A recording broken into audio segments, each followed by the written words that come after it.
Liga aí, liga aí, liga aí, liga aí, liga aí, liga aí.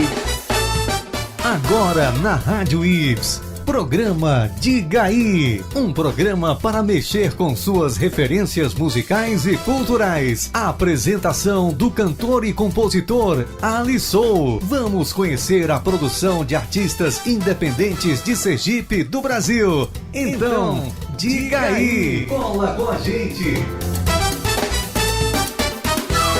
E aí, galera, diga aí para todos vocês que estão ouvindo aqui o nosso programa. Mais uma vez, né, estamos aqui com mais um episódio, mais um artista sergipano. Só lembrando para vocês, essa voz que chega até os ouvidos de vocês é de Alisson, né? E a gente sempre vem com o programa Diga Aí com esse objetivo de aproximar mais o público do artista, o artista do público, do que ele pensa, do que ele sente, como é que ele compõe, seu processo criativo, etc. Justamente para trazer para você uma audição que seja divertida, informativa e principalmente significativa, né? A ideia é essa desse programa. Bem, eu vou fazer uma pequena apresentação aqui do nosso convidado de hoje, né? Ele é um múltiplo artista sergipano, também psicólogo, né? Atuante de escuta ativa, tanto para os pacientes como para os sons dos instrumentos. A música sempre fez parte da sua vida. Suas composições perpassam pela brasilidade da nova MPB, com influências também de world music, né? Músico premiado em festivais, traz em suas canções uma linguagem universalizante, através de conteúdos diversos, com temas reflexivos e melodias, por vezes, muito bem ritmadas, que nos convidam para um sentir racional e outras formas de sentir mais corporais. É também um dos idealizadores do Ponto de Cultura e Sarau Multicultural, Ensaio Secreto. Estamos aqui com ele, Paulinho Araújo. Diga aí, Paulinho Araújo, beleza? Diga aí, beleza? Que satisfação, que alegria. Muito obrigado pelo convite, muito feliz de estar aqui. Falar um pouco de mim, né? Falar um pouco dos meus projetos, dos meus caminhos. Muito legal, muito obrigado. Prazer enorme, viu, cara, ter você aqui, né? A gente ter essa conversa, né? Algumas agendas tá meio difícil da gente bater as agendas, né? Isso. Jogos de Copa do Mundo, né? Compromissos, tal. Fim de ano, né? Fim de ano, tudo isso junto. Mas finalmente conseguimos, né? Que bom que estamos aqui. O importante é ter insistência, né? Ser resiliente, insistente, e estamos aqui. Paulinho, cara, geralmente eu faço essa primeira apresentação um pouco mais formal, né? Um pouco mais engessada. Mas eu gosto sempre de perguntar para o artista, né, quem é ele, assim, por ele mesmo. Quem é Paulinho Araújo? Por Paulinho Araújo. Como é que você falaria quem é esse artista para os nossos ouvintes? São muitos Paulinhos, né? Eu acho que o Paulinho Araújo, enquanto artista, ele começou a se construir, eu acho que profissionalmente em 2013, depois que eu consegui realmente ter uma firmeza de mandar a música minha para um festival e ser aprovado. E aí começou a nascer esse Paulinho Araújo, esse nome artístico, né, nome e sobrenome, assim, para tentar uma carreira mesmo, né, ou tentar apenas mostrar minhas músicas para um público maior, né, sair da minha casa, né, da minha gaveta, dos meus papéis e alcançar outros ouvidos. Então, esse artista Paulinho Araújo, para mim, ele começou a ser construído a partir do meu primeiro festival em que eu fui contemplado, né, com a música, foi o festival SESC Canção. Na verdade, neste ano, em 2013, eu consegui participar em 2 festivais. Foi o SESC Canção e logo depois teve um festival da Peripê. Sim, tinha o festival da Peripê, é verdade, cara, bem legal. Era bem bacana mesmo, É. porque eles faziam uma estadual, se eu não me engano, né? Isso, Aí depois tinha outra nacional, né? Quem saísse nem primeiro ia para nacional. isso. Tinha uma coisa assim. Aí eu fiquei muito feliz, assim, de uma música minha sendo contemplada, né? O SESC Canção nesse ano teve, eu acho que os outros anos também teve, de gravar um disco com a música que foi contemplada. Sim. Então, Tinha uma coletânea, né? Tinha uma Porque eles faziam coletânea, né? com Massa. todos que passavam. Então eu senti que ali poderia ser realmente um momento de abertura, né? 2 festivais no mesmo ano. E aí nesse mesmo ano eu fiz uma viagem internacional e aproveitei para gravar um clipe. Então dessa mesma música que foi contemplada nesses 2 festivais, eu gravei um clipe numa cidade fantasma lá na Bélgica. Cidade Fantasma? É uma cidade fantasma. Cara, mas como foi essa ideia de ir para uma cidade fantasma? Mas você já você já ouvido falar, você já queria gravar lá? Como é que foi? Na Foi ideia de verdade, eu estava na França, né, e com alguns amigos franceses, eles falaram, cara, tem uma cidade aqui que ela realmente se transformou numa cidade fantasma. Porque o que acontece? É uma cidade que está dentro de uma zona portuária na Bélgica e o porto ele quer crescer, então ele começou a comprar os moradores, oferecendo outra casa em outra região, né, porque eles queriam porque queriam aquela cidade ali. Foi tipo indenização. Foi tipo indenização. Só que alguns resistentes, tipo assim, era uma cidade pequena, eu não vou saber exatamente quantos, mas se digitar na internet, é bem fácil, assim, em português, é Doel, né? D-O-E-L, Doel, Bélgica. Aí dá para ter muita informação sobre essa cidade, que é uma cidade que ainda resiste. Alguns poucos moradores, se eu não me engano, 15, 20, ainda resistem, ou seja, eles não querem sair de lá, não querem deixar a sua casa. Então, numa cidade completamente abandonada ainda, né? Tem mas quando você entra nela, você sente, porque, por exemplo, ela tinha escola, a escola está abandonada, tinha igreja abandonada, hospital, né? E muitos artistas começaram a frequentar esse espaço, muitos grafiteiros, por exemplo. Então ela começou a virar uma cidade artística também e talvez até turística. Então esses existentes hoje transformação. Devem viver, eu acho que mais dessa renda turística hoje também, né? Porque eles tentam abrir, por exemplo, um pequeno comércio local. E aí você vai passando pelas casas, assim, pela cidade, e você vê que é uma cidade abandonada mesmo, né? Mas aí você vai em uma certa rua e tem um morador ali, na outra rua tem um cafezinho, né? Sim. Mas é uma cidade bem abandonada e eu aproveitei esse cenário para gravar um clipe lá, Sim. em 2013. De qual música que você... Uma música que chama O Que Falta Compor. E aí eu trouxe esse clipe, né, para aqui, aí ele foi transmitido por um bom tempo na PRP, não sei se ainda passa. Ah, é verdade, porque a PRP também tinha isso, né? Porque a TV Sergipe agora ela tá com sons de Sergipe, né? Isso. E a PRP eu lembro que sempre passava nos intervalos. Tinha mais ou menos essa ideia como sons de Sergipe tem hoje, né? De passar clipes assim, né? Daqui. Caramba, se for até a Bélgica para gravar. Mas essa ideia de você gravar lá você já saiu daqui com essa ideia? Não. Eu estava lá. Foi lá e seus amigos franceses deram essa ideia. Por coincidência, eu tenho um grande amigo do meu pai, ele é fotógrafo, Pascoal, e tinha uma grande amiga do meu pai também, que meu pai fez doutorado na França. Então, por conta disso, a gente passou a ter uma boa relação com a França. Eu também fiz mestrado. Não terminei, né, meu mestrado, comecei, mas não terminei, em psicologia, na França. Então, a gente tem uma ligação muito grande. Meu pai se casou com uma francesa, teve 2 filhos com ela.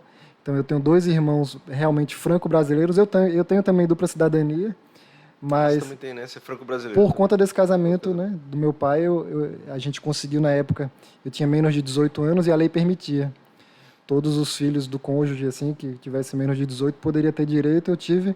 Então, hoje eu tenho dupla cidadania, mas meus irmãos são filhos de uma francesa. Então, eles são realmente muito mais franceses do que eu. Então, a gente tem uma relação, assim, nossa família com a França muito forte. Então, a gente estava lá e, por coincidência, esses amigos trabalhavam com fotografia e audiovisual. Tinha o pessoal do cinema, tinha o pessoal também do teatro. Então, a gente teve, nesse clipe, uma atriz que atuou comigo, né? A gente tentou construir um roteiro. Foi assim, um pouco improvisado, mas também a gente... A gente estava de férias, né? Então a gente aproveitou esse momento assim de pessoas ali que estavam, né, juntos. Vamos fazer algo legal assim, vamos. Adoro isso. E foi muito bom. Eu acho que muitas vezes acaba saindo um resultado até além do que você imagina, né, velho? Sim. Aí o cara foi para França para... Você foi tirar férias? Tava em férias. Tava em férias, aí voltou com um clipe. Voltei com o clipe. Apresentasse. Qual a sua lembrança da sua? Pá, é um clipe que eu fiz, tal, na cidade Fantasma. Fantasma na Bélgica. Né? Já é história, né? Já é história. Muito bom, cara. Paulinho, o que foi que te motivou, cara, pra música, assim? O que você tem em lembrança de quando foi que a música chegou, assim, em você? Que você diz assim, cara, tem um momento exato, né, com tal idade, em tal local. Como é que a música chegou pra você? As primeiras lembranças que eu tenho foi na matéria obrigatória da escola. Na época eu morava em Vitória, no Espírito Santo. Eu sou sergipano, né? Sou de Aracaju, mas já morei em alguns lugares. E na época, eu com 7 anos, se eu não me engano, tinha uma matéria obrigatória na escola, de música e tal. E o primeiro instrumento assim que a gente tem contato normalmente é a flauta doce, né? Então comecei a tocar a flauta doce. Eu lembro que a professora, ela percebeu em mim um certo destaque assim para tocar a flauta doce. Eu realmente curti muito. Então ela me dava alguns solinhos a mais, né? Então na apresentação do final do ano, eu consegui fazer uma participação a mais do que a minha turma. Foi muito legal. E aí eu tocava muito flauta doce em casa. Minha mãe reclamava, né? Porque aquela zoada, né? De ficar soprando o tempo inteiro, realmente chateia um pouco, né? Então, Seu filho vai aprender flauta doce? Eu acho que vai, ele já tem até um. Já um? Então, só para saber, só uma pergunta. E aí eu acho que esse contato com a flauta, por exemplo, com 11 anos, foi a primeira vez que eu fui para a França, acompanhar meu pai no doutorado. Sim. E eu tenho muitas fotos e lembranças, assim, eu tocando flauta em tudo que é canto, assim, né? Caramba, velho. O brinquedo de estimação Era o brinquedo, ali, né? assim, a flauta. E meu pai, ele é um colecionador de flauta, ele adora tocar flauta. Né?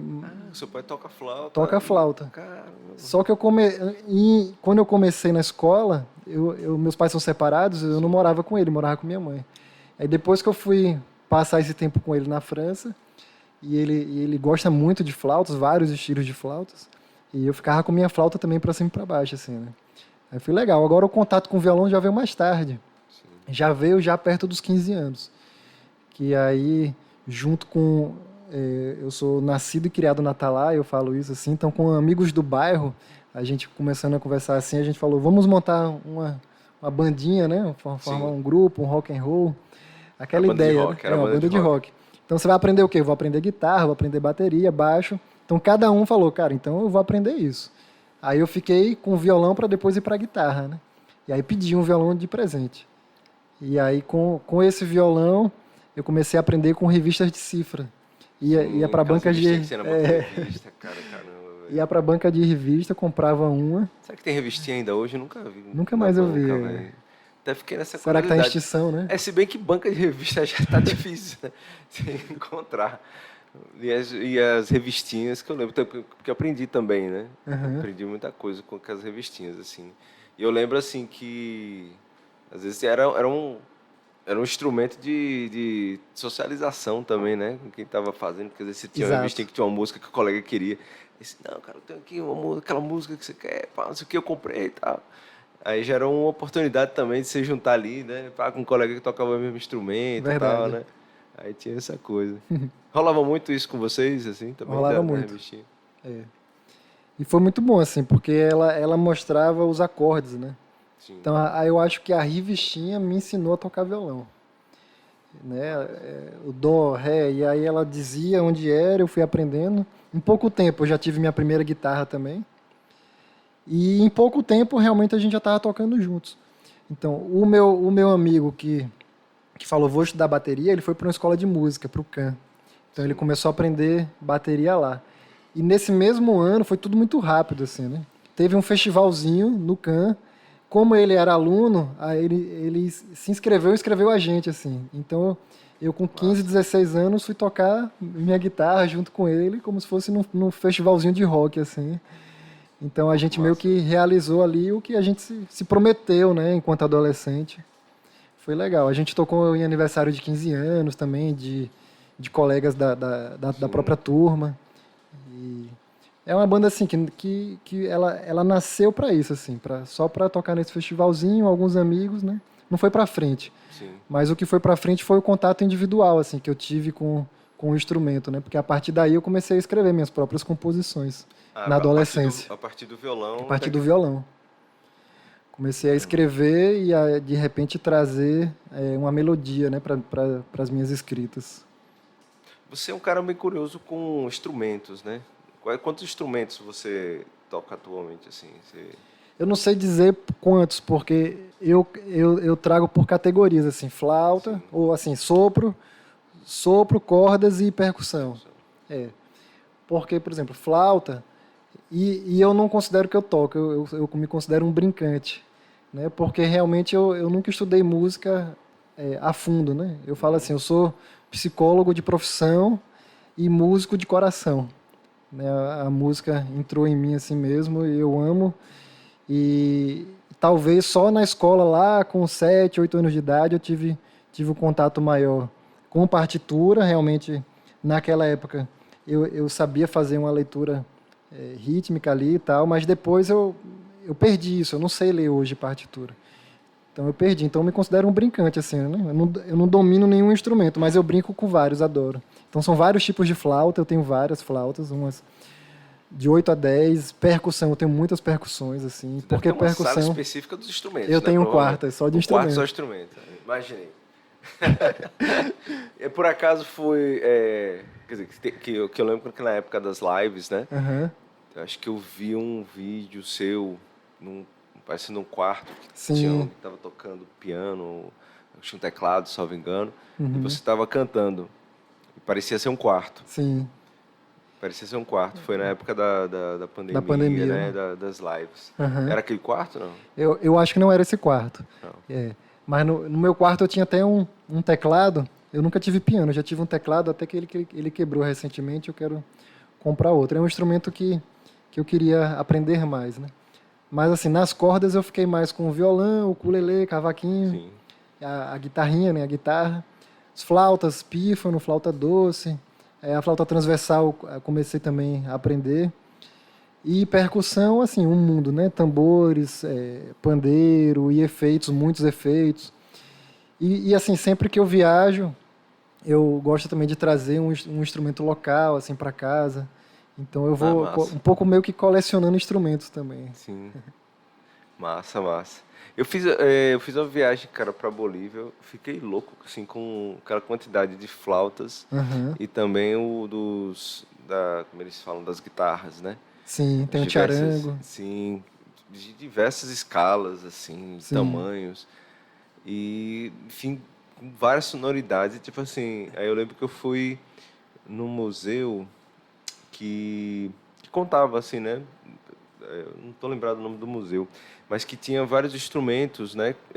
Era da música na Bolívia, da música popular na Bolívia, isso. E acho que foi em La Paz, meu Deus, que foi isso. Acho que foi La Paz. E lá tinha os instrumentos e falava um artista, referência, né? Tinha algumas miniaturas também, assim, quando era um instrumento que era utilizado no carnaval, por exemplo, né? Ou em algum evento específico mesmo da cultura popular. Então, sempre tinha essa associação, né? Do instrumento, a cultura, o artista e tal. E, assim, eram muitos, assim. Aí eu lembro que tinha uma amostra, assim, desses instrumentos, né? De cordas bolivianos. Aí estava lá comparando, assim, na América do Sul e o Brasil. Não tinha, comparando com a Bolívia, era absurda a quantidade, assim, né?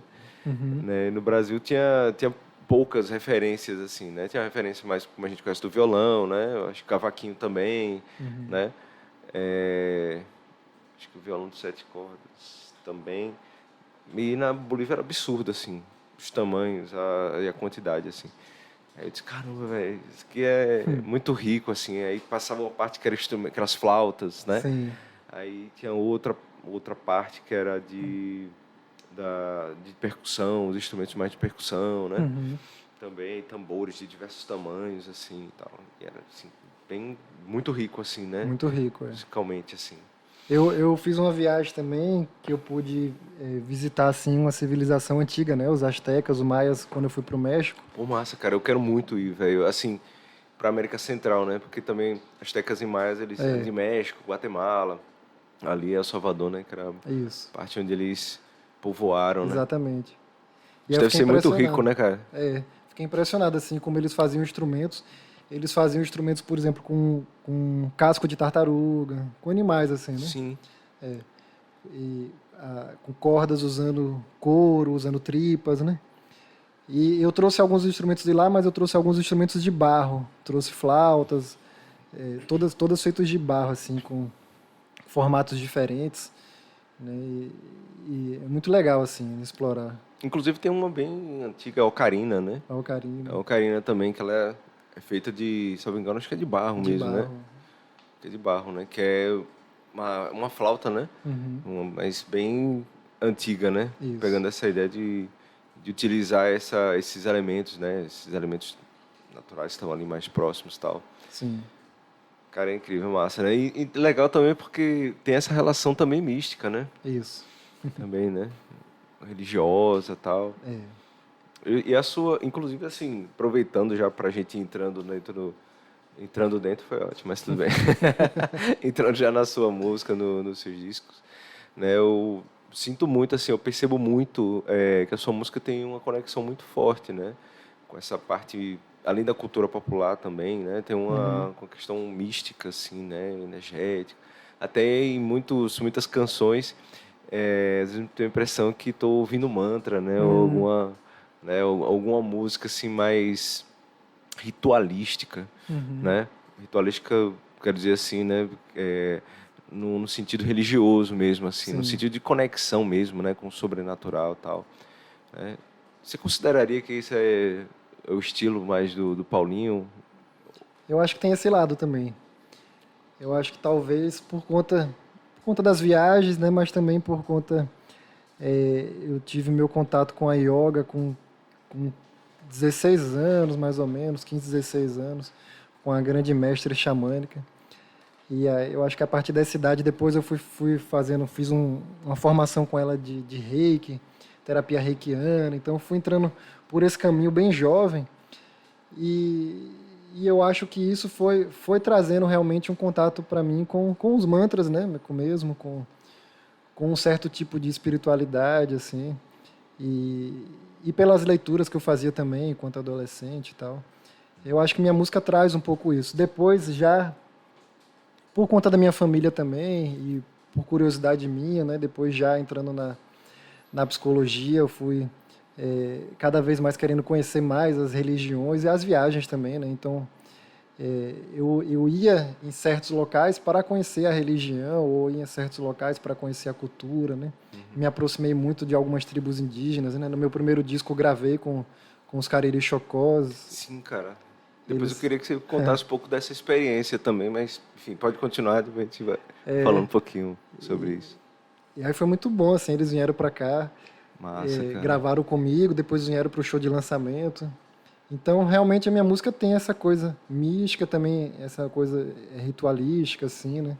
Eu acho que por conta dessas vivências que eu fui tendo durante toda a minha vida, que eu continuo tendo, assim, né? E eu vou trazendo isso para as minhas composições, né? Uhum.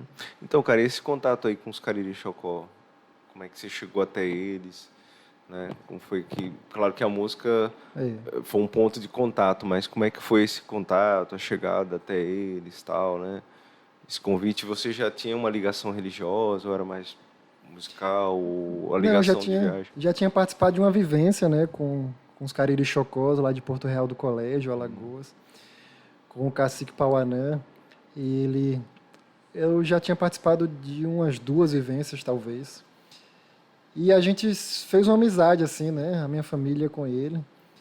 Quando eu estava com a música assim na cabeça, que eu fiquei pensando em fazer o convite, que eu escrevi para ele topou de imediato, e aí a esposa dele participou, os filhos dele, outros índios, né, lá da aldeia também participaram.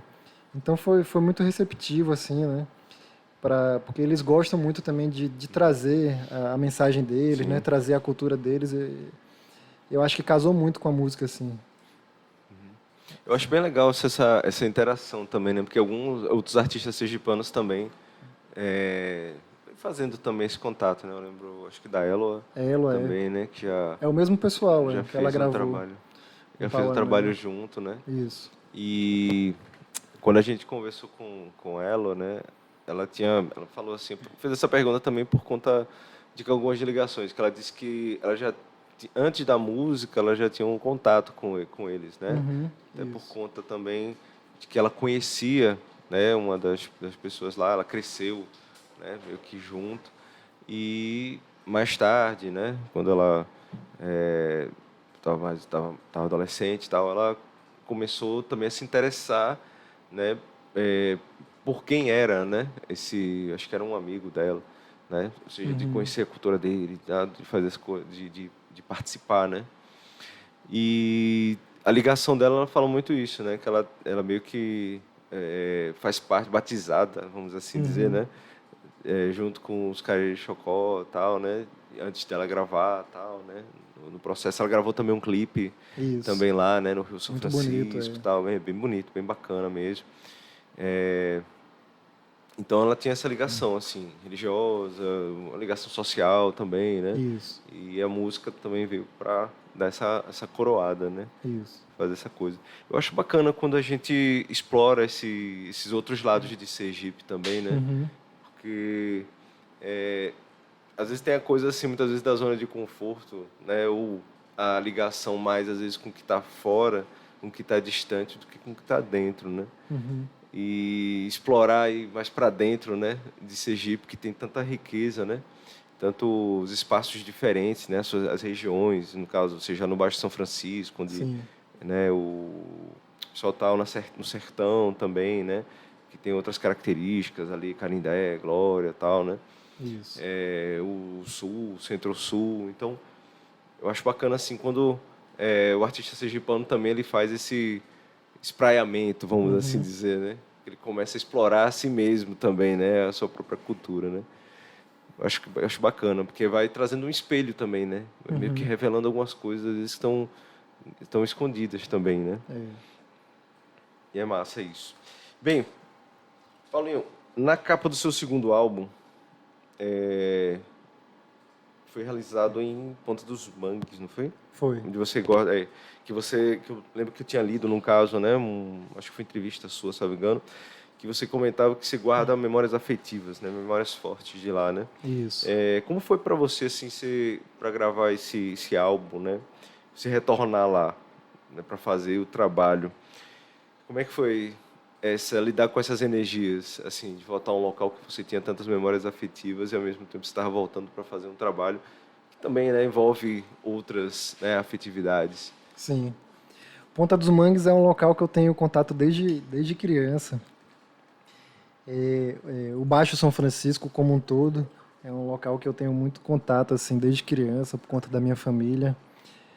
E a gente tem até um sítio lá, essa região onde eu fiz essa fotografia é uma região considerada assim os lençóis sergipanos, né? A gente fala muito dos lençóis maranhenses, mas a gente tem aqui tanto o nosso Pantanal, né, sergipano, Sim. que é lá nessa área, e também tem esses lençóis, são dunas muito bonitas, com piscinas naturais. Então, no inverno, com muita chuva, se formam muitas piscinas. No verão, tem uma que eu acho que ela fica permanente. Assim, ela chega a secar um pouco, não, quase toda. Ela chega a secar quase toda, que a gente já viu ela bem seca. Mas, assim, no inverno, são muitas piscinas. É um local de reserva, né? Reserva por conta da preservação das tartarugas marinhas. Então não pode transitar carros, né? Tem toda uma preservação. Então eu cresci muito com isso, com essa natureza, participando junto com o Projeto Tamar das solturas das tartaruguinhas. Então realmente eu tenho muitas memórias desde pequenininho, né? Então toda vez que eu volto lá, é um espaço que eu me sinto muito pertencente, presente. Então eu acho que escolher fazer a foto da capa, né, desse meu segundo disco, que traz uma expressão sergipana, né, a rodeia, não sergipana, né, nordestina, mas que a gente conhece muito aqui em Sergipe, fala muito, né. Eu acho que era para conectar um pouco disso, assim, da minha ancestralidade, né, por conta dos meus bisavós, que são dessa região, né, Brejo Grande, Neópolis, todo esse Baixo São Francisco ali até Ponta dos Mangues. Então, o arrodeio também traz essa ancestralidade, né? Essa busca. Tanto que no meu disco eu convidei minha família para gravar comigo, né? Minha avó, meu pai, minha mãe, minha esposa. Tem meu filho também, né? Então, eu acho que é uma conexão, assim, né? Fazer uma foto num local que realmente faz muito parte de mim, assim, né? Cara, e as fotos ficaram assim muito boas, cara. E você segura um espelho, né? Isso. Cara, ficou aquele detalhe daquele céu bonitão azul, aquela luz refletida ali naquela areia. Também você estava em algumas, acho que você tirou foto numa das piscinas Isso. também, né? Cara, assim, dá muita luminosidade assim, né, pro disco, muita luz assim, uma energia Sim. bem bacana, né, velho? É. Gosto muito dali. As fotos foram feitas por um artista fotógrafa, né? Paula Carvalho. Sim. Foi um ensaio muito belíssimo. Massa. Fiquei bem feliz com o resultado, assim. Então, já que no primeiro disco você fez, mas era tipo um Foi um desenho, né? É. Cara, eu fiquei viajando naquele desenho. Que tava ouvindo os álbuns, aí eu fui dar uma olhada também na capa e tal. Aí eu disse, esse Paulinho tá aqui querendo fazer um jogo psicológico, esse negócio de Gestalt, isso aqui, velho. Será que ele fez? Eu fiquei até me perguntando, eu acho que vou perguntar isso pra ele. Será que ele na hora assim, não, vou botar uma parada tipo Gestalt aí pra dar uma incrementada, criar uma certa confusão na cabeça das pessoas aí. Foi isso? Teve alguma influência psicológica aí? Tem a questão da subjetividade, né? Sim. Assim, é um desenho que ele traz alguns elementos, mas tem alguns outros que ele não deixa muito claro, assim, né? Por exemplo, tem a imagem ali, você pensa assim, é um homem ou uma mulher, né? Sim. Então, tem umas subjetividades. Então, ali já foi uma grande artista daqui também, Taíme, que eu conversando com ela, assim, vou gravar meu primeiro disco,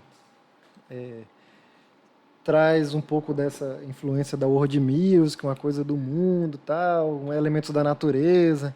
Aí ela foi pensando assim, né, e trouxe a arte para mim. Quando ela me mostrou, eu me senti contemplado. E aí realmente se tornou a capa do meu primeiro disco, Vibramundo, né? Sim. Então, você tinha falado que em 2013, no SESC Canção, né, e também no Festival da Peripê, foi os dois eventos, vamos colocar assim, né, que meio que deram um impulsionamento, né, para sua carreira artística, para você dizer assim, cara, dá para ir, né, vamos fazer a banda e vamos lá. Mas eu tinha lido também, né, que no Vibramundo é considerado por você como um marco também para sua carreira. Sim. Qual o significado assim do Vibramundo para você, assim, o disco, quando você concluiu ele, né, quando você fechou ele, quando você criou ele e tal? Por que você considera ele assim como esse marco? Sim. Eu acho que é um filho, né? Gestar um trabalho assim, autoral, né?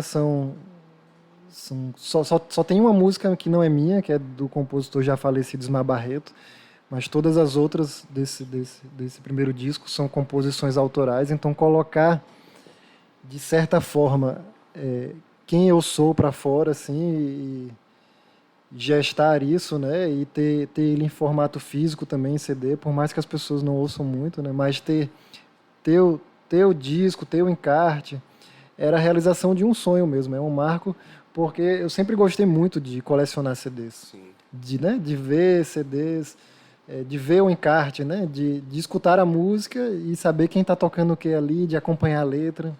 Eu tenho um bocado de CD ainda em casa. Eu cara. tenho ainda Tenho também. um bocado de CD.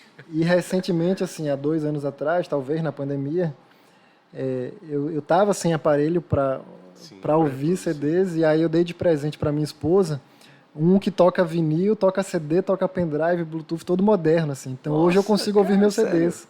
Sério? Sério. Existe esse aparelho, cara? Existe esse aparelho e ele ainda faz gravação, se eu não me engano, de disco para CD, se eu quiser gravar. Caramba, velho. Bem legal. Então hoje eu consigo ouvir meus CDs, né? E ouvir o meu próprio disco. Eu não ouço muito, mas o meu próprio disco, né? mas gosto muito dessa ideia de acompanhar o disco pelo encarte. Então, ver o meu primeiro trabalho ali materializado, né? E poder realizar esse sonho que eu consumia com outras artes, com outros artistas, né? E ver o meu próprio trabalho realmente foi um marco para mim. Você tinha algum conceito assim para fazer o disco Vibramundo? Ou você foi juntando tipo assim as composições que você tinha e você foi Isso, o Vibramundo foi um rearrumando disco isso? mais solto mesmo.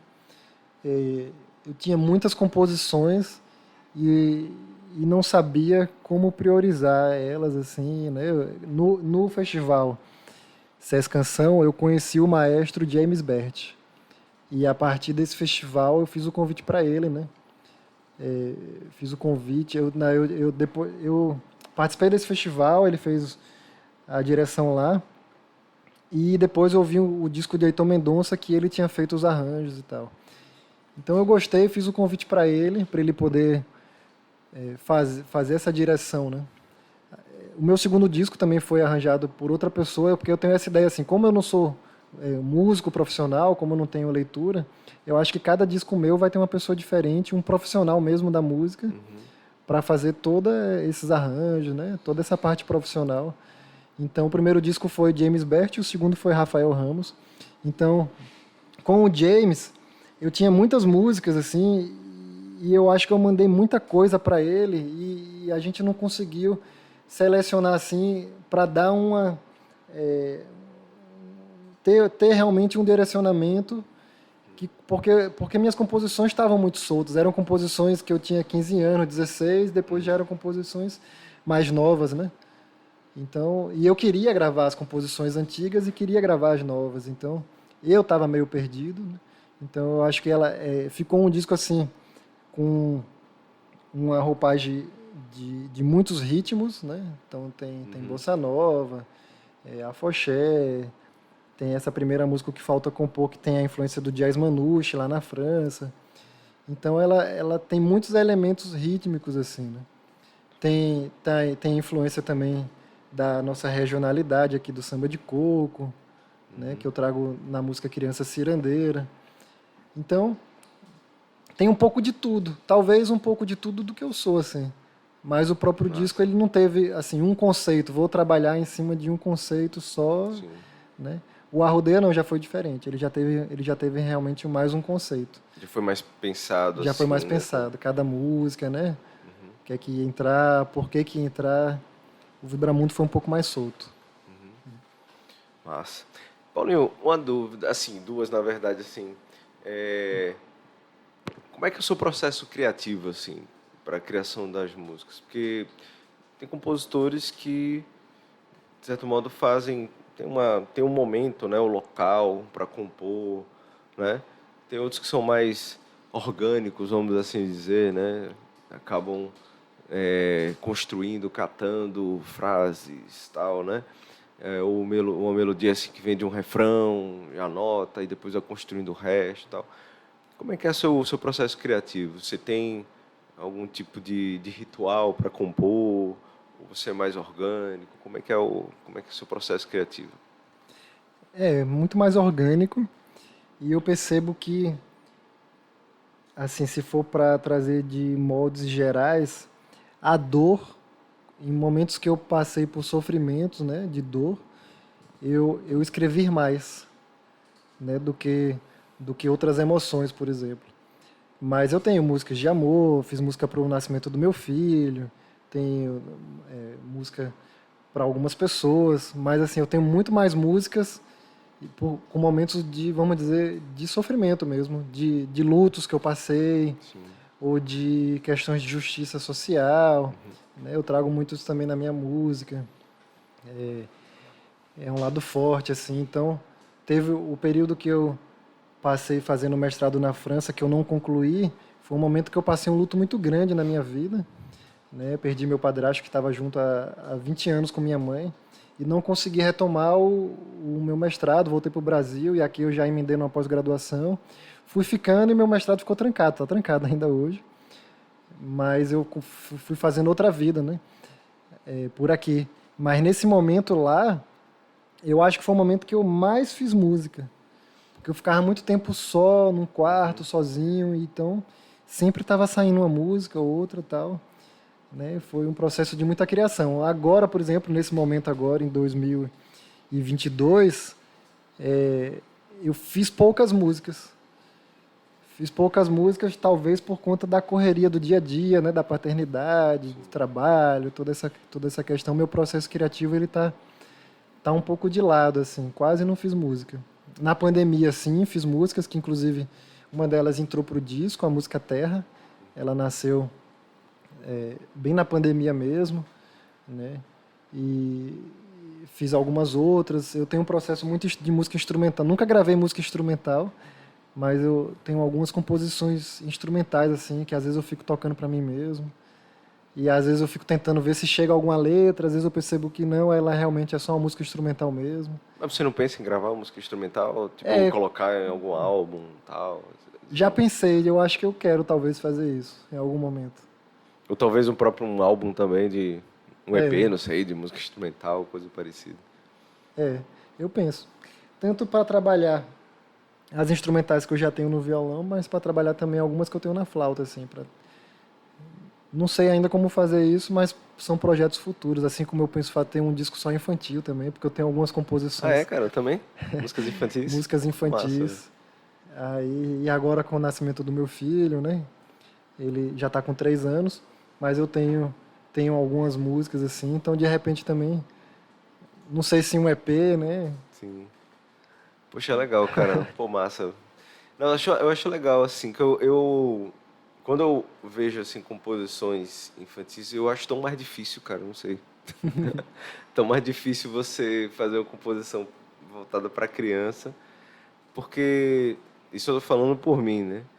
Eu acho que é mais difícil, talvez, assim, enquanto adulto, pensando enquanto adulto, eu ter que voltar, né, a uma pensar como criança, de certo modo, né? Não é infantilizar, é diferente, né? Não é tipo assim, vou fazer uma música para criança, então fazer aquela coisa infantilizada, tal, não sei o quê, mas de respeitar o que é a criança, né? Porque a criança é ser inteligente pra caramba, que tem sacadas, né, de derrubar qualquer adulto, né? E tipo assim, eu acho muito difícil, cara, assim, para compor música para criança. Verdade. Para você compor assim, suas composições para criança, no caso, você faz algum tipo de estudo antes ou coisa assim e tal, ou você consegue alcançar sua criança anterior muito mais facilmente, assim, você vai consultá-la e dizer assim, cara, essa música tá legal, como é que você faz? São brincadeiras, né? A gente gosta de brincar com palavras. Às vezes vai surgindo uma brincadeira ou outra, assim, aí quando você vê a música tá ali em formato de uma brincadeira, né? Tem um grupo que eu admiro, é a Palavra Cantada, né? Porque eles trazem assim, músicas infantis assim, com essa linguagem que você trouxe, assim, né? Não é uma música infantilizada, é uma música um pouco mais elaborada, assim, a letra, né? Tem algumas que o conteúdo, a letra, ela acessa muito mais fácil o mundo infantil, mas tem outras que não acessa tão rápido o mundo infantil, acessa mais o adulto, apesar de ser um grupo destinado a um público infantil. E assim, eu me espelho muito neles, assim. Por isso que talvez eu tenha músicas minhas que eu acho que talvez seja mais para um público adulto, mesmo ela tendo uma pegada infantil. Então eu ainda não sei ainda se realmente... Por exemplo, tem uma música minha que eu já acompanhei uma contadora de histórias aqui, a Coraci. Passei muito tempo acompanhando ela. E é isso, eu já tive muitas vivências com criança, né? Tanto com ela quanto com outro contador de história. A gente passou um tempo em espetáculo no Museu da Gente Sergipana. A gente já fez festas, aniversários, né? E também tem um grupo de palhaços que eu faço parte, mas estou sem conseguir ir, que é dia de quinta-feira. A gente faz as visitas no USE, né, no Hospital João Alves, enquanto palhaço, visitando crianças com câncer, né, na oncopediatria. Então tem esse contato, já tiveram muitos contatos que eu tive com criança, e talvez isso contribuíram para a minha composição. E aí, com essa contadora de história, a Coraci, uma vez eu mostrei uma música minha para ela, E ela falou, não, essa música não é infantil. E era uma música que eu brinco com nomes de animais, é uma música toda... Mas aí ela percebeu algo que eu não tinha percebido. Ela falou, essa música tem algo sexual nela.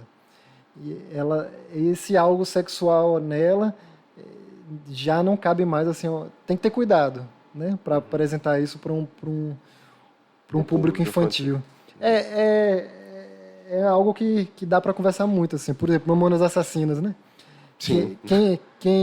A nossa geração, acho que a gente era criança, né? E a música Sim. deles, a música dos Mamonas chegou muito forte para o público infantil. Sim. Mas hoje, enquanto adulto, quando a gente para analisar, a gente pensa assim, será que realmente era uma música infantil? Pode Né? crer. Até inclusive algumas músicas da Bahia mesmo, né? Eu lembro que é o Tchan. Sim, Nossa, na minha geração, as meninas, né, dançavam de 10 anos, 9 anos. Né? Quando eu tinha essa idade, eu lembro das meninas lá querendo ser Carla Pérez, Sim. querendo, né, dançar igual, ir até o chão e etc e tal, né? E as letras do El Chan, assim, tinha aquelas músicas que aparentemente, né, como você falou, né, tinha aquele código de dança, de brincadeira, né? sim, exatamente. Mas tinha algumas canções tinham uma conotação sexual que estava ali, né? Uhum, Tava impresso ali na música, tava bem claro, né? uhum. Mas a criançada curtia, dançava, tá? Tanto é que, não sei se por conta disso também até Carla Pérez depois né, foi fazer trabalho infantil, né? Também, né? Cantava para criança, né? Não sei se ela ainda faz hoje. Também não sei. Mas tinha essa coisa, né? Tinha essa pegada em outras épocas. Sim, mas aí quando você falou para você que a música tinha uma pegada legal para criança porque tinha uma conotação ela sexual, tinha uma conexão, né? ela realmente no enredo dela, apesar da brincadeira com os animais, no enredo tinha algo que poderia remeter a algo sexual, assim. Sim. E realmente é algo que eu tenho que ter cuidado, assim, né? Se eu for lançar algo e dar esse nome, né, pro público infantil, eu tenho que ter cuidado. E aí é algo que eu tô pensando, assim, né? Onde essas músicas vão se encaixar. Eu continuo tendo muitas músicas soltas, mas eu não sei se eu quero fazer como eu fiz no Vibramundo, né? Eu quero talvez ter algo mais como a Rodeia, né? Um Mais trabalho mais conceitual, sólido, assim. conceitual, nos próximos discos, para não ficar muito solto, assim, né? Uhum. E aí só para, eu não sei se eu mencionei os nomes, né? A contadora de história foi a Coraci, o contador de histórias foi o Luciano, que eu acompanhei ele, com a história de Flavinha, e o grupo de palhaços se chama O Terriso. O Terriso eu acho que eu vi, já vi algumas fotos e tal. Eu acho que o Vitor participava também, né? O Vitor tá, assim que eu parei, não pude mais ir, o Vitor começou a ir. Começou aí, né? O Vitor. É um grupo que já pra tem mais de Vitor. 20 anos. Abração aí pra Vitor. Abraço, Vitor, João Vitor. Pois João Vitor vai aparecer aqui também. Eu já falei pra ele, descontrou no FASC. Aí eu disse, meu irmão, você tem que ir lá no programa pra gente marcar. Não, meu irmãozinho, a gente pode marcar, meu irmãozinho, tá? Figura. Beijão, Vitor. Muito massa, velho. Massa. Cara, você também fez assim que eu particularmente fiquei muito feliz. Achei bacana. Você mencionou, né? Você falou que no Vibramundo você gravou uma música do Ismar Barreto, Sim. né, cara? Vou-me embora. Isso. Cara, e essa homenagem a Ismar Barreto, você já como é que foi esse contato com a obra de Ismar Barreto que te levou, né, a gravar essa música como uma homenagem, né? Como é que foi? Conta pra gente aí como é que foi isso. Como é que você chegou em Ismar Barreto? Sim. Né? São duas coisas, né? O contato com o Ismar foi porque eu tive contato com o Ismar, com as filhas dele, que eu, como nasci na Atalaia, na época eles moravam na Coroa do Meio, então eu tive uma convivência com as filhas dele, então frequentei a casa dele, né? E também por conta do meu tio, eu tenho um tio que na verdade ele foi casado com minha tia, irmã de minha mãe, um grande músico daqui, quero até mandar um abraço para ele, Adelson Pantera, pai do meu primo João Mário. João Mário, sim, Adelson Pantera, João Mário. E Pantera na época, né, é muito próximo ao Ismar Barreto, então também por conta de Pantera rolava esses encontros com o Ismar Barreto. Então isso eu ainda criança, né? Depois eu fui ter contato com as irmãs de Ismar Barreto. Então Meire Barreto, Marise, E vários sobrinhos de Ismar Barreto que são músicos, né? O Dami, com disco gravado, né? E com os familiares, assim, muitos familiares, né? Com a Nanda Barreto, a gente formou um grupo, talvez em 2008, chamado Cassime Coco. A gente chegou a tocar no Capitão Cook e tal, então teve esse contato com os familiares de Ismar Barreto. E em 2009, eu perdi um grande amigo meu numa rede de pesca, né? Eu surfo desde pequeno e ele começou a surfar e a gente sempre tentava marcar, vamos surfar juntos, nunca aconteceu de a gente surfar juntos. Nesse dia ele foi surfar com algum outro amigo da gente, né, em comum, e eu estava em casa exatamente preparando meus documentos para ir para a França, para mandar para o mestrado na França, né, para tentar ser aprovado em 2009. Quando eu recebi uma ligação dizendo, olha, ele sumiu, a prancha dele foi parar na areia, mas a gente não está vendo ele, todo mundo ficou preocupado e disse que avistaram uma rede de pesca perto, mas não sabia porque não dava para ver. Eu moro na Atalaia, saí, na mesma hora parei tudo que eu estava fazendo, peguei minha prancha e fui para o mar, né? E quando eu cheguei lá, tinha alguns bombeiros, mas eles não estavam querendo entrar por conta da correnteza e tal. Como eu estava com minha prancha, eu nem pensei duas vezes, entrei logo, fui até a rede de pesca e avistei realmente o corpo dele lá, mas já sem vida, né? E quando eu avistei, eu acionei, assim, levantei as mãos, um dos bombeiros entrou no mar e nós dois juntos trouxemos o corpo dele para a areia da praia. Então foi um momento muito difícil para a minha vida, um momento da minha vida assim, em 2009, e conversando, né, principalmente com Meire, sobre esse momento e tal, essa música de Ismar Barreto vinha muito na minha cabeça, vou ser livre que nem passarinho, a voar que nem gavião. Toda vez que eu cantava esse refrão, eu pensava nele.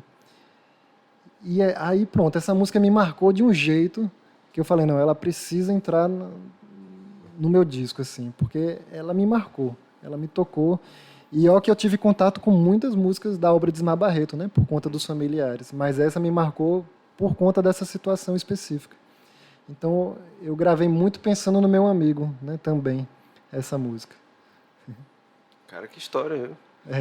Pensava que era homenagem só a Ismar, mas tinha outra coisa mais profunda. Atrás, pela letra, né, pelo contexto. Sim. E, na verdade, é uma música que fala de um sofrimento amoroso, né, Ismar fala, né? Sim. Mas o refrão me remetia muito a esse meu amigo, a essa passagem dele, né? Eu vou ser livre que nem passarinho, eu aqui fico mais não, assim, né? Então me remetia muito a essa passagem dele. E eu fiz uma música para ele. Mas nesse primeiro disco, eu acho que eu não estava preparado para cantar essa música que eu fiz para ele. Mas nesse segundo disco, Arrudei, eu gravei. A música se chama Boto. Boto é o apelido dele, que ele mesmo se autodenominou. Né? Felipe Amarante é o nome dele, desse grande amigo que faleceu na rede de pesca, e ele tinha o apelido de Boto. E acabou falecendo numa rede de pesca, né? Que irônico, né? Que irônico. Também porque, às vezes, golfinhos, né? Isso. Botos acabam Isso, exatamente. tendo esse mesmo destino, né? Exatamente. Cara, e é uma música meio que protesta, essa música Boto, porque eu falo no refrão, sem o pescador, vá pescar em alto mar. Porque essa rede ela estava consideravelmente próxima à margem, né? À areia da praia. Ele não estava muito longe. Então, eu acho que foi uma rede assassina, de certo modo. Estava numa área de banhistas e surfistas, né, na Cinelândia, que hoje é um point, né, mas em 2009 ela também já era frequentada. Não é tanto que nem hoje, mas era assim, uma praia, tinha banhistas, tinha surfistas, sempre foi uma praia de surfistas. Então, essa rede estava muito próxima, porque tem uma associação de pescador bem ali, né, na esquina. Então, eles estavam já acostumados a colocar redes ali, mas estava muito próximo. Então, é meio que um protesto, assim, vá colocar essa rede um pouco mais longe, né? Realmente, de lá para cá, eu nunca mais vi redes tão próximas, né? Porque rolou todo um movimento com o falecimento dele. E espero que assim continue, né? Caramba, nossa. Cara, que história. Que história. Cara, fala um pouquinho sobre o Arrudeia, novamente. Assim, ele me parece um álbum mais introspectivo do que o Vibramundo. Embora o Vibramundo, pelo nome, talvez, né, me pareça assim, quer dizer, tem esses elementos, né, como você falou, de ancestralidade, né, essa conexão mais mística, tal, etc. Mas o Arrudeia ouvindo, me parece assim que é um outro Paulinho. Você falou, né, também que é um disco foi um disco mais pensado, tal, mas Sim. pensando no artista em si, né, e como isso se reflete no álbum, né, que às vezes tem alguns sentimentos que eles vão aparecendo com as músicas, né, na organização das músicas, me pareceu ser um disco mais introspectivo. Quais foram as motivações e as influências? Tipo assim, motivações no sentido da sua vida, você já falou algumas aí, no caso, né, paternidade, Sim. né, uma delas também. Você acabou de contar a história também do seu amigo. Então, quais foram esses sentimentos, né, e quais foram as influências também, assim, musicais? Onde é que você foi buscar, onde é que você foi beber também, né? Tanto isso, né, tanto a parte mais espiritualizada, a parte a parte cultural, como essa parte também musical. Quais foram as motivações e as influências que você teve para compor esse disco?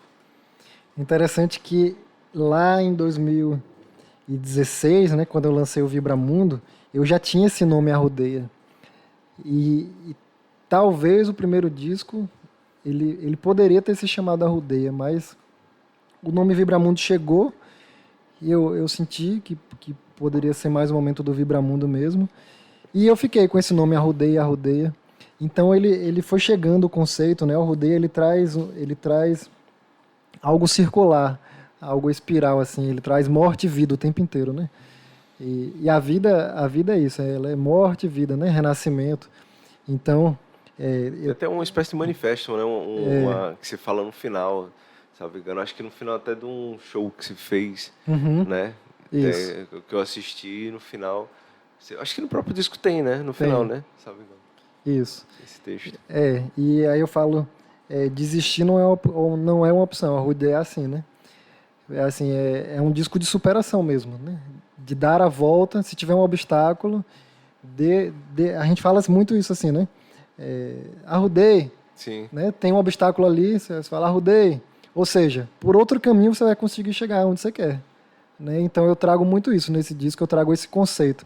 Porque tem... Achei ótimo, cara, isso aí, achei muito massa. Porque quando eu vi o nome Arrudeia, automaticamente me veio a coisa da cultura popular, Uhum. né? Mas a conexão que você fez com essa perspectiva, né, também de vida, né? Isso. Como você falou aí dos ciclos e tal, tipo, sacada massa, véio, essa metáfora também, né? Usa a própria regionalidade, né? Exato. A favor também dessa outra perspectiva mais existencial, né, tal. Exatamente. E aí esse conceito do disco ele foi sendo até ampliado cada vez mais surgia mais um conceito dentro do próprio nome Arrudeia, assim, várias coisas se encaixavam. Eu fiz até uma enquete no Instagram, né? E realmente tem uma coisa muito forte no Arrudeia, que a gente sabe também, que é o enrolado, né? A pessoa está arrudeando, ele não quer dizer a verdade, né? Ele fica ali arrudeando. Então, é assim, a mesma palavra, ela tem significados diferentes, né? É verdade. Mas, assim, no disco eu não trouxe esse significado. Pode ser que tenha essa coisa, né? De você, mas espera aí, onde é que eu vou chegar, né? Onde é que essa música vai me levar? Tá arrudeando muito. Então, possa ser que tenha também, né? Possa ser que caiba também esse significado para isso, ou várias interpretações. Tem toda uma subjetividade, assim, cabe muitas interpretações. Mas, assim, pensando, o que eu pensei mesmo dentro do conceito e o que eu trouxe nas minhas músicas foi muito mais isso, assim, né? Então, tem músicas para pessoas que faleceram, pessoas que nasceram, como meu filho, né? Uhum. E questões sociais, assim, de enfrentamento, né? Peraí, tem muito sofrimento, né, cara? A vida tem muito sofrimento aí acontecendo. Politicamente também, né? Uhum. Então a gente precisa superar, dar a volta, né? A gente precisa resistir, né? Então foi assim, não vamos abaixar a cabeça, não vamos desistir, vamos enfrentar, né? Vamos arrodear e vamos chegar onde a gente quer chegar. Eu percebi nele também uma conexão, né? Uma conexão com a terra, né? É. Enquanto espaço mesmo de vivência, né? essa discussão ambiental também, né, que perpassa também Isso. pelas suas canções. E Exatamente. até o nome das canções mesmo, eu tinha colocado aqui, né, A Semente que Somos, Isso. Terra, né? Então são já meio que o entre também, né? Isso. Acaba meio que falando isso que você está dizendo, né? Então a Arrudeia também tem isso, tem essa coisa de você entrar, né, por um caminho ou procurar esse caminho. Então às vezes a gente vai escolhendo alguns caminhos até encontrar aquele que a gente mais se adequa, que a gente se encaixa, que a gente se sinta parte, né? Então a gente vai fazendo essas escolhas ainda. Então eu acho que rola muito essa pista também, assim, pelo menos o que eu percebi, né? Tem muito essa parada. E as suas influências, assim, musicais, assim, onde é que você foi buscar, onde é que você foi viver? Quais influências você considera que tem nesse arrodeio, assim? Eu peguei de tal artista ou tal, já que você tem essas influências tanto brasileiras, né, quanto também da world music. É interessante, porque no processo de pré-produção do disco a gente conversa muito, né? Tipo, eu e o Rafael Ramos, ele sempre me perguntava assim, quando eu mandava música para ele perguntava assim, quais são as influências que você imagina para essa música? Para ele poder ouvir essas influências e pensar no arranjo. Então sempre, assim, a maioria das vezes surgiam nomes assim como Gilberto Gil, Caetano, né? E surgiam nomes assim como a Mayra Andrade, uma cantora de Cabo Verde, que realmente é uma grande influência para mim. Recentemente eu pude assistir um show dela. O primeiro show que eu assisti dela foi agora esse ano, em Salvador. E é uma mulher que canta em vários idiomas, assim. Ela sempre foi uma influência para mim. Nesse disco A Rodeia, eu trago uma passagem em francês. No primeiro disco também, tem um trecho que eu canto em francês. E sempre a vontade de trazer mais linguagens assim pro meu disco, né? E ela realmente foi uma grande influência também pela sonoridade do trabalho dela, a Mayra Andrade. Então eu acho que os grandes músicos brasileiros, né? Os grandes músicos brasileiros que foram influências é da minha geração, assim, né? Novos Baianos, na verdade geração do meu pai, e de minha mãe, mas que estão muito presentes em mim, assim, né? Os Novos Baianos, Secos e Molhados, né? Doces Bárbaros, toda essa galera, né? E Dominguinhos, assim, tem essa questão nordestina também, né? Luiz Gonzaga, e por aí vai, né? Nossa, um cast bem interessante aí, viu? Bem bom, bem muitas influências. Muita gente da MPB, da nova MPB. Uhum. Que dá para perceber bem isso, essa variedade, né? Que inclusive, como você falou aí, tem vários tipos de estilos musicais, de ritmos musicais, né? Que estão impressos também na sua música, né? De afoxés, bossa nova, de samba, tal, né? E eu acho que traz bem essa característica, assim, se for falar... Que eu acho muito curioso, né? Quando as pessoas às vezes falam assim sobre MPB, sobre brasilidades, eu sempre penso em mistura. Tipo, diversidade e mistura, né? Então, para mim, se fosse para falar sobre o que seria um conceito de brasilidade, cara, é quando você vê uma música diversa ou misturada, uma combinada com a outra, é isso que é a brasilidade. Se fosse para me perguntar no meu conceito, né? Sim. Eu acho que tem muito isso, assim, que você vai brincando bastante, assim, que você vai trazendo isso para as canções, né? Também, de uma canção ou outra, ou até mesmo da própria música, de uma mesma música mesmo, né? Rolar isso.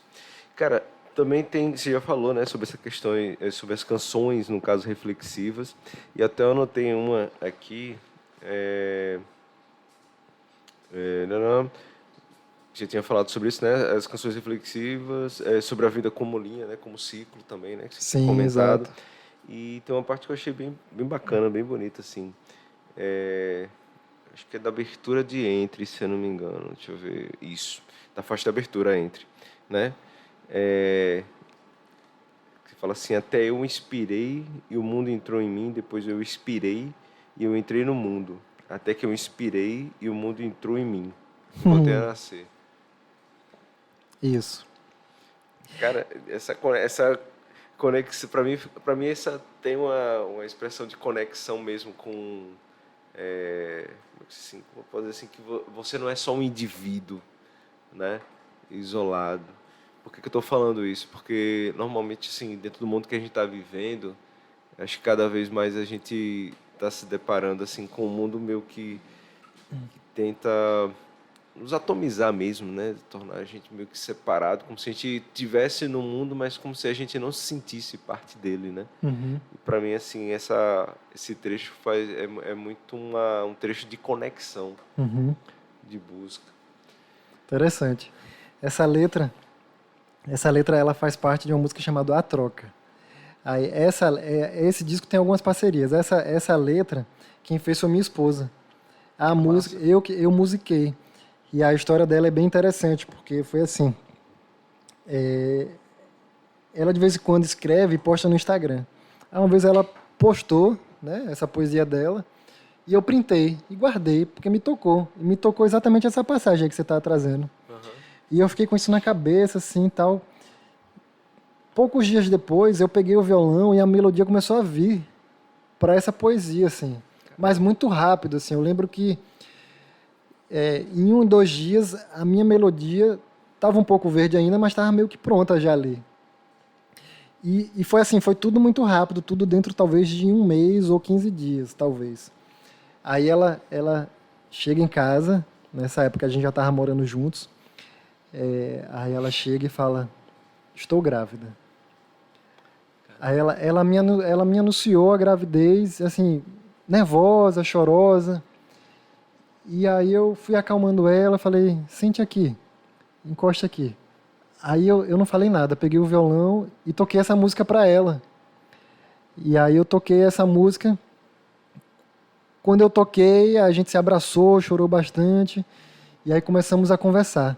Aí ela falou, cara, eu escrevi essa poesia num sonho que eu tive, um sonho meio que pesadelo, de que eu estava com a criança na praia, né? E assim, quando a mulher sente muito mais assim nessa transição de papel, e foi um pesadelo para ela, porque se tornar mãe, se tornar pai é outro papel ali. Então ela tava meio que nessa quebra de identidade. Caramba, eu vou deixar de ser eu agora, eu vou ser mãe. É outro papel. Então ela teve esse sonho, uma criança, e já nessa transição de papel, foi assustador para ela escreveu essa poesia. Mas você só soube depois que você Só tocou a música para ela e aí ela... Exatamente. Aí ela me contou. revelou Caramba. que foi um sonho e parecia que ela já teve esse sonho já por, assim, um prenúncio da gravidez, sem saber que estava grávida, né? E aí teve esse sonho, escreveu isso também sem saber que estava grávida. E nem sabia que eu tinha musicado, postou lá, nem sabia que eu tinha musicado, me anunciou que estava grávida, eu musiquei, tudo assim, eu mostrei para ela e ficou, né? Assim, quando veio o disco, eu falei, não, essa música vai ter que entrar, né? Porque ela traz também essa passagem, assim, esse momento da nossa vida. E a letra, quando eu fui ler a letra, pensando na minha perspectiva, depois, tirando assim o sonho dela, eu fiquei imaginando, por exemplo, uma pessoa com depressão, já assim, numa tentativa de suicídio ali. Né? Me remeteu muito a isso assim também, a um sofrimento muito grande, e aí já sou eu dando outro corpo para essa letra. Assim, né? E eu interpretei essa letra também dessa maneira, assim, como uma coisa assim de superar, né? Então, peraí, calma, tem coisas na vida, né? Eu vou inspirar, vou expirar, vou sentir o mundo e vou voltar a nascer, né? Então, é uma mensagem, né? Essa música traz uma mensagem muito forte para mim também, na minha interpretação, né? Então tem todo esse simbolismo do sonho, né? De tudo isso que aconteceu, e também tem essa minha interpretação. Caramba, conexões de subjetividades aí. Uma intersubjetividade aí rolando. Sim. Cara, que história, rapaz. Cara, você tá trazendo muitas histórias assim impactantes, velho. Mas, pô, assim, eu acho. Mas a ideia é essa mesmo, cara. A ideia desse programa é essa mesmo. A gente fica cavucando, né? Pra gente puxar, que não é um espaço de terapia também, quase. Embora esteja na frente do psicólogo, né?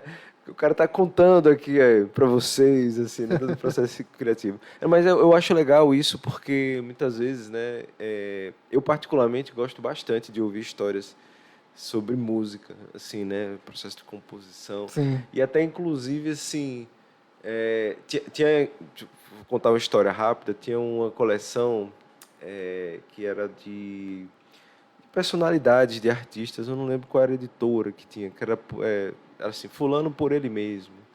Aí tinha da Janis Joplin, por ela mesma, tinha Gandhi, Mahatma Gandhi por ele mesmo, que era tipo um livro que pegava parte da história, né, desse personagem histórico, músico, liderança e tal, e pegava trechos assim, né, às vezes trechos de jornal, né, ou passagens e tal. Aí eu lembro que eu tinha lido de Raul Seixas e li e tal, e pô, achei incrível aquela história assim, todas as brigas dele, né, aquela coisa da sociedade alternativa, a amizade dele com o Paulo Coelho, não sei o quê, tal.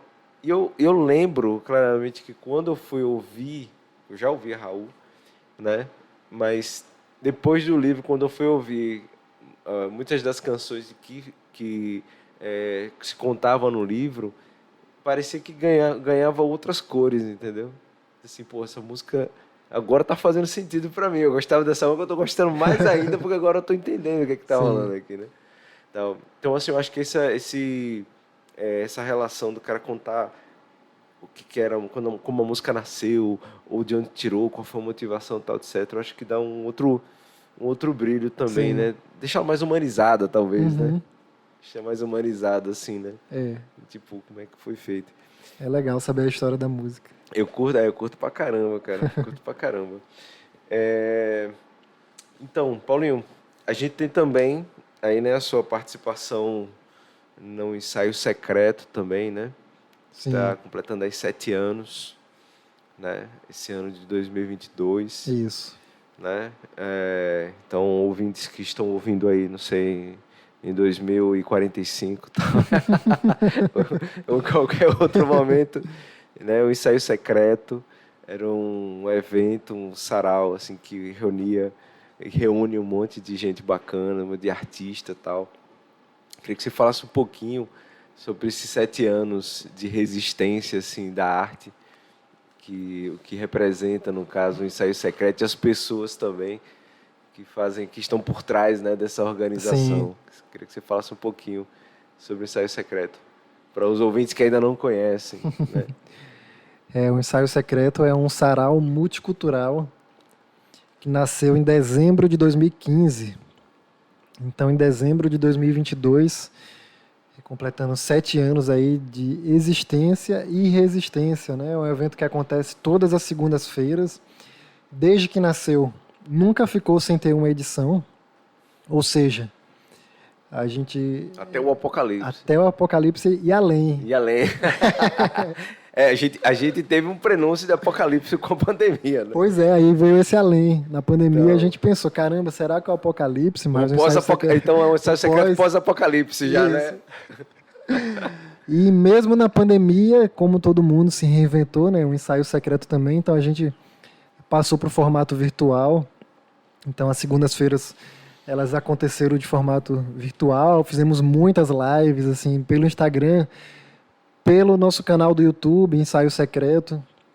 A gente pôde se conectar com pessoas do mundo inteiro, né? Pessoas que estavam em Lisboa, Argentina, Chile, muita gente do Brasil, assim, de vários estados.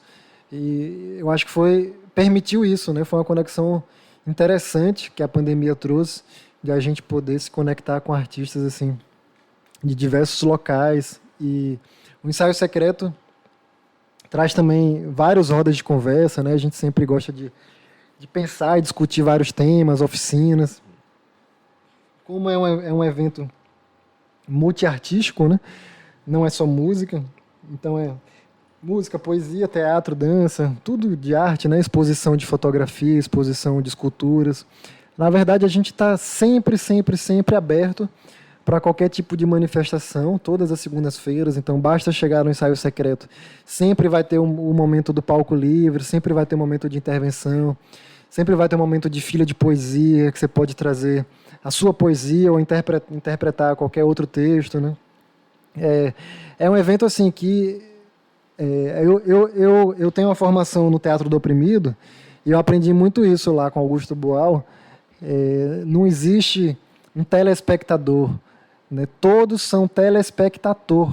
Então você pode ser ator a qualquer momento ali. O teatro do oprimido é isso. Você vira ator de uma hora para outra. Você está na plateia, de repente você é chamado, você já virou ator. O ensaio secreto é isso. Você não existe o artista que está no microfone, porque todos nós somos artistas, né? Já considera, já parte desse pressuposto assim. Todo mundo é artista. Então o nosso palco ele é no chão, né? A gente não gosta de ter um palco que a pessoa suba num degrau a mais. Não, ele é no chão, é todo mundo no mesmo nível. Todo mundo é artista, então cabem todos os tipos de manifestações, né? O ensaio secreto é um espaço muito aberto, apesar desse nome secreto. O ensaio ele traz essa coisa de experimentação. Vamos ensaiar, vamos experimentar. Então é um espaço para artistas já consagrados, mas também para quem está chegando agora, né? Quiser experimentar alguma coisa. E o secreto ele surgiu por várias coisas, assim, porque como ele passou a ser um evento itinerante, a gente só começa a divulgar o próprio local na própria segunda-feira, que é o dia do evento. E no começo a gente também não divulgava os artistas, então era assim, vá pelo sarau, não vá pelo artista, né? Você poderia chegar lá e estar tocando um artista que tem muito público, mas poderia chegar lá e estar tocando um artista que ainda não tem público. Então, e você vai se surpreender, né? Porque a gente sabe, né? Quando você vai dando nome às coisas, assim, você pode estar trazendo mais pessoas, mas você também pode estar afastando outras. Mas quando você não dá um nome, fica tudo na surpresa. Então, eu sempre gostei dessa ideia. Como hoje somos um coletivo desde o nascimento, né? Foi criado por mim e pelo poeta João Vitor Fernandes, mas somos muito mais pessoas além de nós dois. Então, a gente sempre traz as nossas ideias para um coletivo, para outras pessoas e para todo mundo opinar. Então, no momento, a gente está divulgando os artistas, mas a minha posição pessoal é de que a gente volte a ser mais secreto ainda. Não divulgue o artista, não coloque nem o nome nem a foto no cartaz. Que antes a gente inventava títulos, brincadeiras, assim, enigmas, né? A pessoa tentava descobrir quem era o artista pelo título. Hoje não. Se entrar lá no nosso Instagram, você vai ver quem é o artista, vai ver, já vai ter mais dados, assim, né? Então, já tivemos muitas pessoas no coletivo, são pessoas que entram e saem, né? Eu e o João Vitor, desde o início até agora, 7 anos, e muitas pessoas que já transitaram, assim, não dá para falar o nome de todo mundo, mas as pessoas que estão hoje, assim, muito na frente, a Tatá, todos envolvidos com arte muito ativamente, né? Tatá trabalha com perna de pau, palhaça, atriz.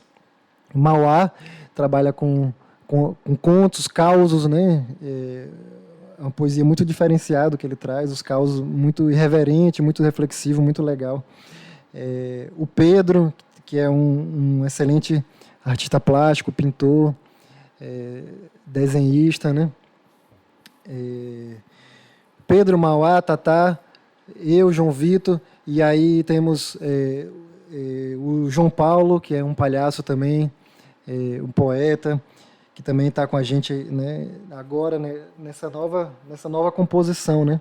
Mas temos também a Idênia, a atriz, palhaça, e muitos nomes que já passaram assim pelo coletivo, e temos muita gente que continua nos ajudando, né, como colaboradores, mesmo sem estar ali nesse núcleo, mas que sempre que a gente, né, precisa de alguma coisa, são pessoas que nos ajudam bastante, né, como Soyan, uma cantora de jazz, né, o Erden, né, o Erden cantor, o Igor fotógrafo, que nos ajuda muito assim no momento de lives, por exemplo. A gente às vezes tinha dificuldade de horários, eles conduziram lives para a gente, né, pelo nosso Instagram, pelo nosso canal no YouTube. Heitor Mendonça, são muitos nomes. Massa, legal. É um coletivo assim com muita gente se ajudando. Isso. Mesmo, né? A arte sergipana pulsando. Isso. Né? No cara. Olha, uma última pergunta, assim, como é que você enxerga assim a cena sergipana? A gente teve assim nesse momento da pandemia, eu acho que a gente teve uma grata surpresa, embora seja num momento que foi um momento difícil para todo mundo, mas mediante assim a Lei Aldir Blanc, né, os Sim. recursos que vieram, a gente teve muita gente produzindo material audiovisual, né, álbuns, alguns EPs, clipes, lives com shows e tal. E a gente pôde ver que a gente tem muita gente, muita produção e muita gente com muita coisa boa para oferecer. Como é que você enxerga nesse momento, assim, nesse recorte de geração? Claro que a gente tem diversos artistas sergipanos antigos também que merecem também a gente nomear, né? Amorosa, o próprio Zimar Barreto, Sim. também Adelson Pantera, Argolo também, né? Que excelente violonista, enfim, Chico Queiroga, Antônio Rogério, enfim, entre outros, né? Como é que você faz esse recorte assim, na música sergipana? Como é que você enxerga, né, a música sergipana nesse momento? Eu acho que a gente somos um estado muito rico, né? Certa vez eu ouvi, não sei se foi um historiador, alguém me falou assim, cara, em números, agora assim, preciso confirmar realmente esse dado, né? Ficou muito na minha cabeça, mas eu não lembro, né?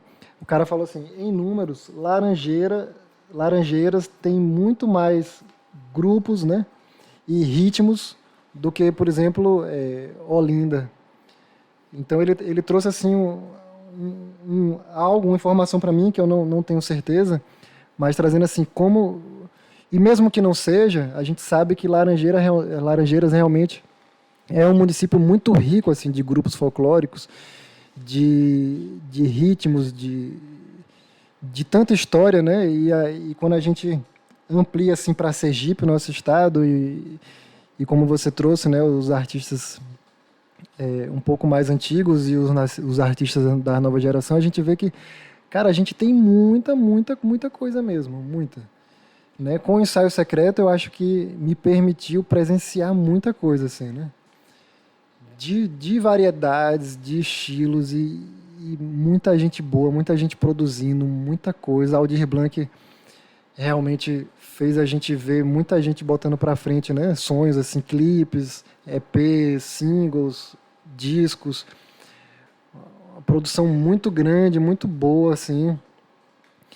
E tem chegado, eu acho que tem chegado artistas locais, tem chegado a nível nacional já, assim, não tão famoso, mas assim, dentro de um cenário musical, temos nomes aí já conquistando coisas muito grandes aí fora, né? Claro que a Debajos a gente já sabe do alcance dela, mas a gente tem, por exemplo, um artista da nova geração que acabou de produzir um disco com o filho de Gilberto Gil, né? A Tori.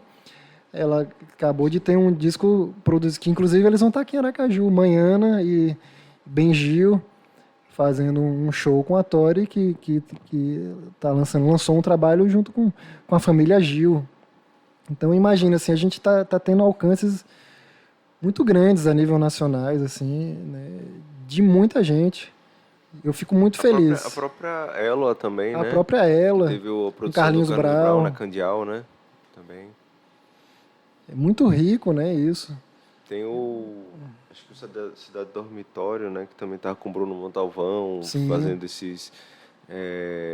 essa produção, né, deles também, né, que o Bruno Montalvão também fez do Debajos, né, durante um tempo, não sei se ainda faz, se ele vende esses shows ainda, né, tal, né, mais lá pro Sudeste, para fora, tal. Então a gente tem alguma galera que tá saindo, né? Isso. Tá indo para longe, levando a música sergipana, seus diversos estilos, né? Exatamente.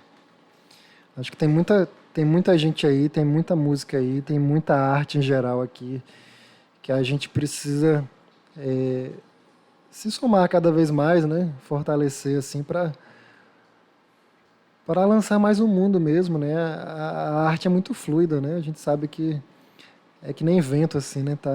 Tem a ventania, tem o vento, mas ela está sempre por aí, né? E agora com essa crescente das plataformas de streams, a música roda o mundo, né? Lá quando você vê no Spotify quantos países, né? Rodou, os estados, municípios. O Spotify te entrega tudo ali, né? Quem está ouvindo, quem ouviu. E aí você vê realmente que sua música já rodou tanto, né? Eu fiquei surpreso mesmo com minhas músicas, assim, quantos países já rodou. Você já chegou em quantos países? Quais países ela já chegou? Então, é interessante que ano passado ele deu um número maior do que esse ano. Não sei se ele pega só por ano. Isso que eu não entendi, se ele ele não pega um somatório, né, do ano passado com desse ano. Eu fui comparar o meu do ano passado para esse ano, deu um pouco menor, mas estava quase em 30 países, se eu não me engano. Caramba, Uhum. bastante, hein? Rodou o mundo mesmo. Viu? É, interessante. Pô, massa. Eu achei uma viagem isso aí, né, cara? Também, às vezes, assim, aquele número de streams também, né? Aham. Que dá lá o número, Isso, as canções que as pessoas mais ouvem e tal, né? isso. E, assim, às vezes é um número assustador, né? Que você olha, assim, como você falou, até onde pode alcançar, né? Porque quando a gente tinha a experiência do CD, até mesmo do LP, não tinha assim, muito essa ideia. O mercado fonográfico meio que contava a quantidade de discos ou CDs que foram vendidos. Mas a quantidade de discos que foram vendidos não dizem o quanto que se ouviu aquilo, né? Uhum. Quantas mãos chegaram, quantos ouvidos chegaram, melhor dizendo, né? Isso. Porque muitas vezes, tipo, sei lá, comprei um CD, aí, pô, o Paulinho é meu amigo, pedi emprestado, pá, então ele vai ouvir também, ouvir comigo, então ele vai ouvir sozinho. Então, né, não tinha essa dimensão, né? Era mais na rádio, né? Assim, que às vezes tinha essa possibilidade de saber quantas vezes aquela música tocou no dia tal, etc. Mas não tinha essa dimensão, né? Que hoje os streams também proporcionam, né? Sim. De onde chegar, Exato. onde chegou a música e quantas vezes ali aquele material, né? Ele foi reproduzido, né? Não tinha essa coisa. Paulinho, cara, estamos chegando ao fim, cara.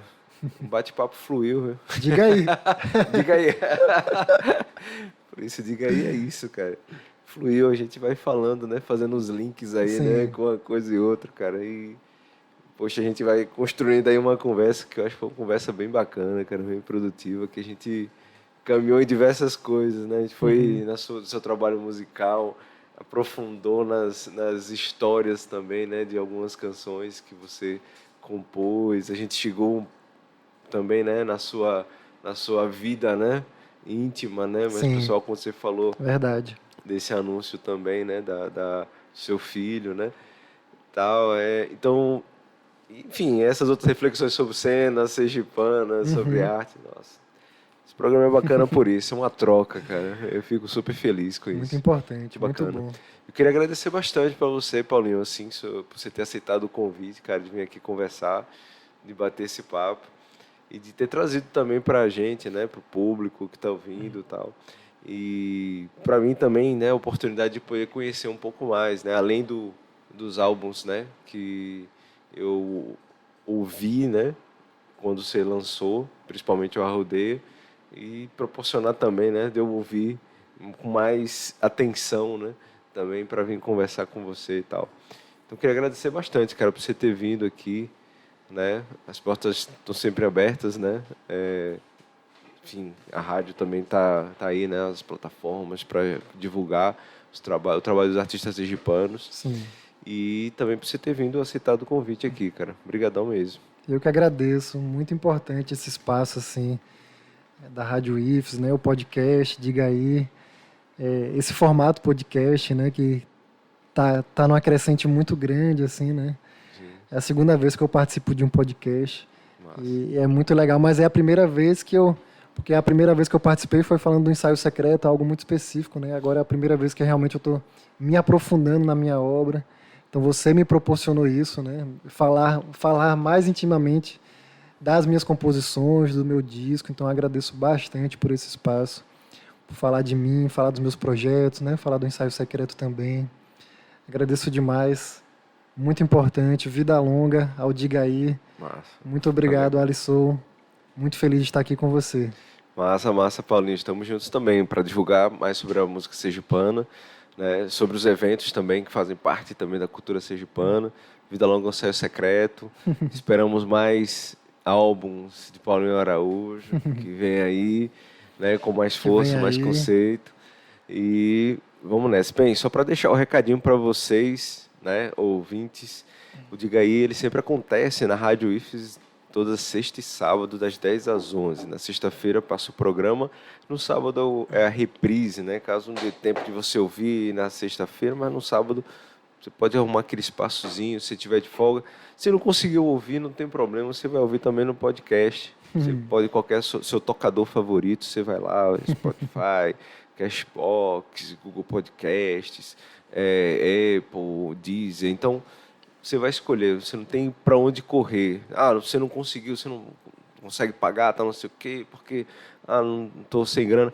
Tem um link do Anchor também que fica disponível lá no nosso Instagram, certo? Diga aí, _ podcast. Você vai lá na bio e acessa lá o linkzinho do Anchor. Você não vai pagar nada, brother. Você vai chegar lá, só acessar e você já vai ouvir todos os programas. Aproveita a maratona, né? Também você vai Muita conhecer... entrevista boa. Você vai conhecer muitos artistas sergipanos e a música sergipana ali pulsando, certo? Agradecer a Paulinho mais uma vez e a todos vocês que ouviram a gente até aqui. Legal. Certo? Então, deixar um abraço grande. Até semana que vem, não percam mais um episódio com mais um artista sergipano. Um abraço e é isso. Valeu. A Rádio IFES apresentou o programa Diga Aí. Continue ligado. Rádio IFES, comunicação sem fronteiras.